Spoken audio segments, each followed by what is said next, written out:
welcome to Jay Coletti's Racket Reviews. My name is Jay Coletti, and I will be your hostess. Here on Racket Reviews, we're dedicated to learning about all things organized crime, and I'm really looking forward to another individual study with you today, focusing on Al Capone's infamous frenemy, Frankie Yale. Of course, Yale is known for more than just his rocky relationship with Capone, and we're going to discuss all of that today. So we have much to cover, let's get right to it. Francesco Yale, later known as Frankie Yale by his American associates, was born to Domenico and Isabella Yale on January 22, 1893 in Longobucco, Italy. He had three siblings, an older brother John, a younger brother Angelo, and a younger sister Assunta. Domenico moved to Manhattan first to establish a life for his family in 1898. His sons John and Frank joined their father in 1900, while Isabella and the younger children would come to America on the SS Nord America on September 4th, 1907. When Domenico's family arrived, they moved to Baxter Street, near the 5 Points corners where 5 streets met and connected Chinatown, Little Italy, and Bowery. This is also where the 5 Points gang could be found. It would not take long for the violent Frankie Yale to capture the gang's attention. It is within the 5 Points gang that the teenaged Yale befriended and came under the wing of Johnny Torrio. Yale would also become a black hand muscle alongside Torrio in 1908. This is the gang of extortionists who threatened Brooklyn business owners to either pay up or suffer the loss of their lives or livelihood. Their main rivals were the Irish equivalent group, the White Hand Gang. More on them momentarily. But Yale's main rivals remained other Italian crime heads who sought to control Brooklyn. Torrio would leave Yale in New York for Chicago in 1909. In addition to the 5 Points Gang and the Black Hand extortion group, Yale was also a railroad guard according to the U.S. Census. His brother was a postcard printer, and his father was a produce salesman. Yale was a brawler and a thief who made much of his money by taking over the ice distribution business in Brooklyn. One of his earliest crimes was he and his buddy, wrestler Bobby Nelson, got into an enormous fight at a Coney Island pool hall in 1910, throwing billiard balls and cracking pool cues over people's heads. He would be fined $70 for disorderly conduct. By age 19, in October of 1912, he would be arrested under suspicion of homicide, but the charges were dismissed. In July of 1913, Yale and 2 of his associates would be arrested for assault and robbery, but were never charged, as the victim would later claim that he had mistaken the identity of the attackers. Yale would be sent to 1 year in the penitentiary in 1913, however, for disorderly conduct, but received a suspended sentence. He would also be arrested for assault in 1914. Yale had an extremely explosive and violent temper. He had even beaten his little brother Angelo nearly to death after an argument. He would be accused of robbery again in 1915, but the complaints were dropped. A grand larceny charge would also be dropped in 1916. In 1917, Yale married Mary de la Pere. Yale was charged in 1917 for carrying a revolver during a large brawl. The charge was almost dropped, but the judge upheld the charge and sentenced Yale to 1 year on Blackwell's Island Penitentiary. 1917 was a big year for Yale.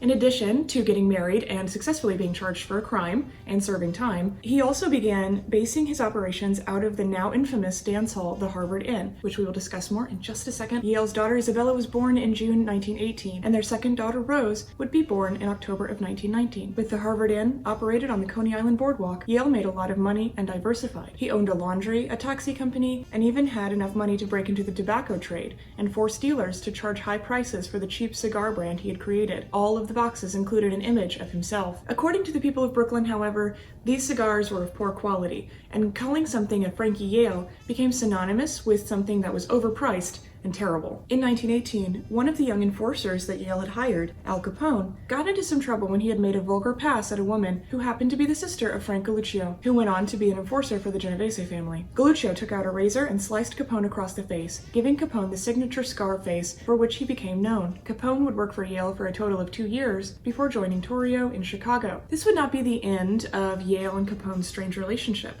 The two would spend many years exchanging favors from New York to Chicago and wind up as Cosa Nostra's most infamous set of frenemies. Yale's money and influence raised his family's station, allowing him to purchase a partnership interest in a funeral parlor, Uliano and Yale Undertaker Incorporated, which was located directly across from his home on 6605 14th Avenue in Brooklyn, the parlor being located at 6604. Yale became known as the Beau Brummel of Brooklyn, and because I know you're dying to know this, Beau Brummel was actually an arbiter of men's fashion at the end of the 19th century in England. He established the understated, tailored bespoke trend. He helped to see an end to the ornate clothing we associate with the end of the 18th century. According to the Encyclopedia Britannica, starting at just 25 years old, Yale was the national president of Unione Siciliane, a Sicilian fraternal order that had become a cartel in the US by World War I, responsible for robbery, prostitution, labor union extortion, and racketeering, all businesses in which Yale made his fortune. The Unione Siciliane is a fascinating study all on its own, and I will likely be doing a video just focused on this particular group.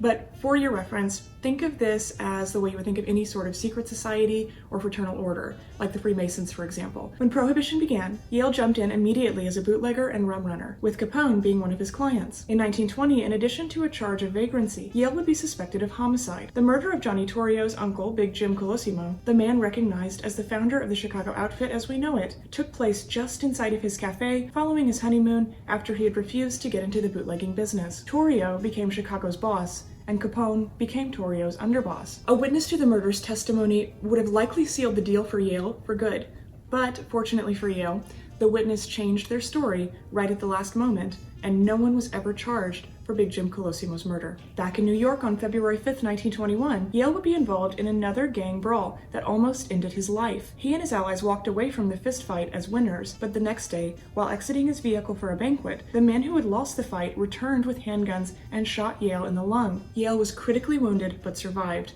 One of his bodyguards died, and the other was severely injured as well. At the beginning of July of 1921, Yale was arrested for the decapitation of a rival gangster, Ernesto Melchiorre, but was released due to a lack of evidence. Apparently, there was sufficient evidence for Ernesto's brother, Silvio Melchiorre. On July 25th, 1921, Yale, his brother Angelo, and two of his men were driving home after an evening out when they were shot up by a passing vehicle. No one died in the attack, although Angelo Yale and one of the other men were injured. On July 23rd, Silvio Melchiorre was shot to death. Yale was arrested, then released for lack of evidence. By 1922, Yale was actually quite popular in Brooklyn, despite all of the murder charges, as he donated coal to help heat people's homes and gave generous donations to St. Rosalia's Roman Catholic Church. It is also in this year that Joe Mazzaria took over the Morello, now Genovese, crime family, eventually absorbing Yale into his operations. On July 9th, 1923, his wife and daughters were driven home following a christening party, and Yale walked home with a bodyguard. The driver would be shot to death. Yale's wife and daughters were unharmed.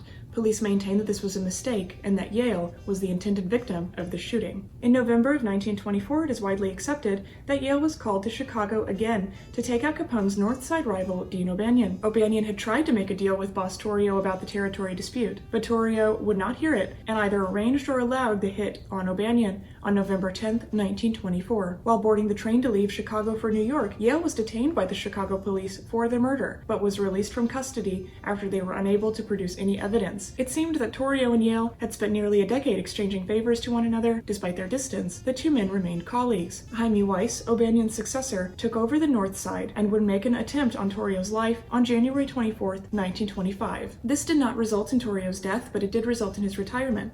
Torrio would then pass outfit leadership to Al Capone, who was 26 years old at the time. Yale's mentor out west had been replaced with the hot-headed bouncer he had once employed, and to make matters worse, there were other attempts on his life from his own Irish rival, Richard Pegleg Lonergan, the youngest man to ever be named the most dangerous man in Brooklyn, and leader of the White Hand Gang. Eventually, on Christmas night of 1925, Yale, in partnership with Capone, got his revenge and had Lonergan shot at Frankie Yale's enforcer Joe Adonis's social club. In 1927, Yale separated from his wife Maria, according to some sources without her actually knowing about it, to marry his second wife, the much younger Lucita. Lucita would give Yale another daughter in May, named Angelina. 2 weeks later, Yale would be an active participant in the groundbreaking of St. Rosalia's parochial school. In July, Yale's ex-wife Mary would be granted a New York Supreme Court interlocutory divorce decree that included a $35 per week alimony. Yale was a major importer of Canadian whiskey and the main supplier to Capone. In 1927, many of the trucks that were to be sending whiskey to Capone were being hijacked in Brooklyn. It was Yale's job to make sure that these shipments were safely delivered to Chicago, and they were being hijacked right beneath Yale's nose. Capone correctly suspected that Yale was double-crossing him. He sent his man, James D'Amato, to spy on Yale to confirm his suspicions before taking further action. When his suspicions were found to be correct,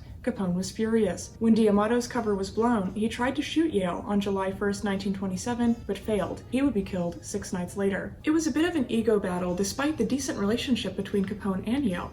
Yale and Capone actually considered each other friends. Capone had even gifted Yale a belt buckle with his initials spelled out in diamonds, a gift that Capone was known to give men he admired. Capone was the boss of Chicago and former Yale enforcer. Yale was older and a longtime New York major player. He still thought he held the power between the two of them. Capone would show him otherwise. But before doing so, Capone would actually try to mend this fraying relationship by inviting Yale to watch the heavyweight boxing championship with him in Chicago on September 22, 1927. Their reunion was civil, but their relationship got worse worse after Yale returned to New York. On July 1st, 1928, a year to the day of D'Amato's attempted hit on Yale, Yale received an anonymous phone call at the Sunrise Club making cryptic threats about his new wife, Lucida. When Yale rushed to his vehicle and sped home, he was soon ambushed by a vehicle with 4 armed men inside. This high-speed chase would culminate in Yale receiving 2 fatal injuries, a shotgun wound to the side of the head and a machine gun shot through the brain. His car went out of control and crashed. This would be the first time that a Tommy gun would be used in New York gangland warfare, and he died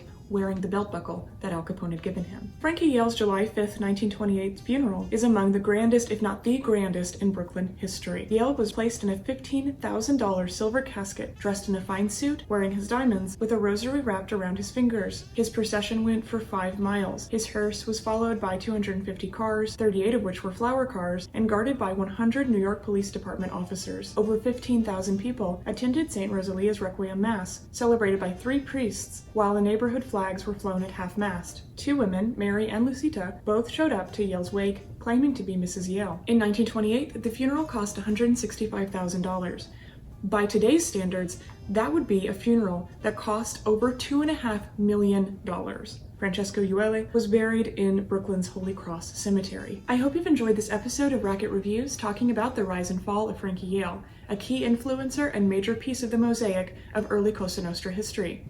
Don't forget to let me know who you would like me to cover next in the comments below. I love seeing who you're interested in knowing more about, and I am happy to investigate. Make sure to like, subscribe, and click notifications to get more Mafia content sent directly to your sub box. Ciao.